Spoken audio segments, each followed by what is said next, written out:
اللہ کی نظر میں سارے کے سارے لوگ اللہ تعالیٰ کی عبادت کے مکلف ہیں،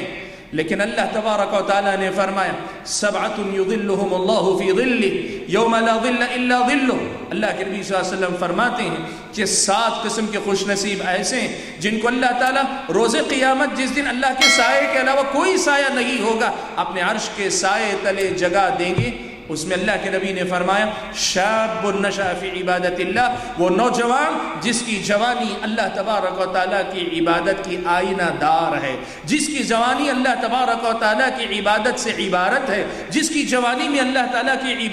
عبادت نظر آتی ہے، جس کی جوانی اللہ تعالیٰ کی بندگی کے دائرے میں گزرتی ہے، جو اپنے آپ کو اللہ کا بندہ یا اللہ کی بندی سمجھ کر اپنی زندگی کو سنبھالتا یا سنبھالتی ہے، جو اپنی جوانی کی حفاظت کرتا یا کرتی ہے، کہا اسے روز قیامت اللہ تعالیٰ عرش کے سائے تلے جگہ دیں گے۔